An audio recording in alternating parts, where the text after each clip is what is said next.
One of the most important things I think that's important about this dialogue that we're having here this week is that we are changing, we are evolving, and that as Indigenous peoples, we can't stay static, because if we do, our lives are over, we end. We're very, very fortunate that we still have these things. And that's very evident in a lot of a generation right now, our younger generations, who have never, or there's still boarding schools around, but that have never experienced it the way our ancestors did, or the 2 generations ago, the way they did, about the language, the loss of culture. But you can talk to them and they can still cry because of that experience. It's still painful. And that's amazing to me, because they didn't experience it the way their grandparents did. But because of the stories and the way that they were shared, that they still have that deep, deep-seated emotion of pain. To be artists, to be Indigenous people, to be creative people, and by force, by circumstance, by history, by how it happens in all of our lives, end up really far away in some ways from their ancestral territory, from their traditional territories. And what does that mean? And what are the impacts in terms of our art and our culture, our continuity as peoples, and individually as well? Comunicación con mi gente en Guatemala y con mi familia especialmente. And in this country, for this past 6 years that I've been here, I've been able to be fortunate to have found many outlets and opportunities to share my culture, my identity as an Indigenous woman from Guatemala. And the reason that I want to talk about weaving is because it is through weaving in the traditional way that I'm also able to stay in contact and have a nexus of relationship with my relatives back home. What I think they're most amazed is when they see my 2 young daughters weaving, as they say, how did you manage to make that happen? Because the young people today are so many pressures to conform to mainstream society, and people just are really amazed that my daughters are still interested in traditional weaving. You know, our ancestors paid a dear price for us to survive, you know, all of our different battles through the centuries and generations. And of course, you know, I always viewed artists as people who are making a manifestation of those stories and experiences and the battles that, you know, we all had to fight, your ancestors had to fight. And I think that's the power and the beauty of what Indigenous artists do. People in their 30s and younger don't know the relevance of what these stories are. There's a lot of stories that are tied to the Columbia River. And so what a number of us are talking about is, well, maybe it's time for that generation to tell their own stories. I mean, we can't go back in history. We can understand it and say this is who defined us.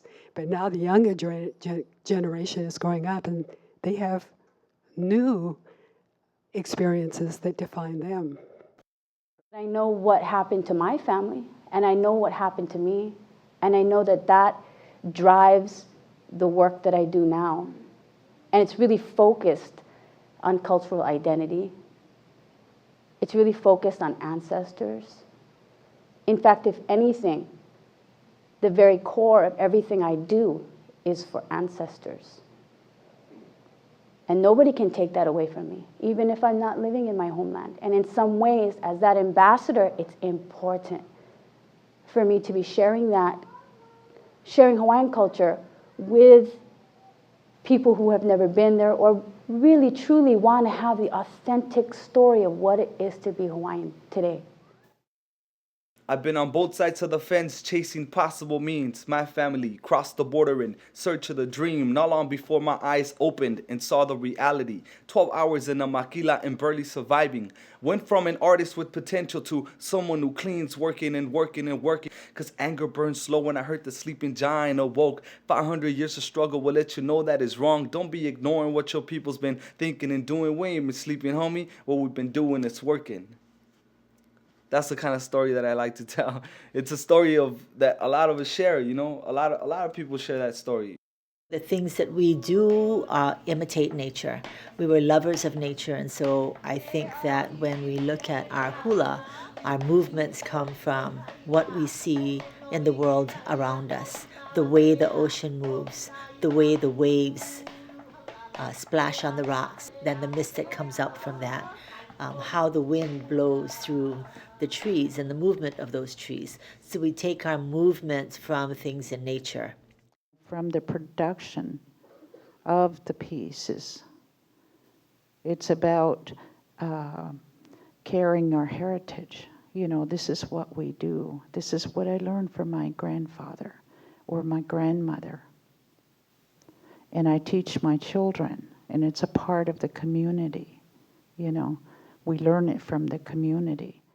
It's that spirit, and that spirit that moves through each one of us that we need to remind our children, because our children are biracial. Our children are from other tribes. And you can see the challenges we face just in that. Is that how do we take that spirit that moves through all of us, but that really comes from that place of what we know. Although the math, science, and technology are great, and I believe in them, you know, where would we be, or who would we be if it wasn't for the arts? And that's where it's at. Where would we be if we didn't have music or dance or drama or color or images, you know? That's who tells us who we are. We don't have to speak to each other. We may speak a different language. If we look at each other's art, we say, okay, that's who you are. And even though it's a particular point of view, it doesn't matter. It makes sense, you know, and it makes people feel good about themselves, because why? They have something to share without even saying it. They can just show it in images. All of you have been so special with sharing the guts of who you are, and it takes a lot of courage to share what we're afraid of, and to share our fears, and to share our strengths, and I really appreciate all the sharing of everybody, and I just feel blessed to be a part of this, so thank you very much. I do think this is a really landmark occasion in that all Indigenous convening, but also organized by all Indigenous organizations. I mean, and then, our 4 all Indigenous organizations, and then all of you who represent the many organizations that we heard about last evening. It's always an honor to be together working, for the same purpose and advancing our art and helping others understand what we're all about as Native artists. So thank you again. And I just think we should celebrate this coming together.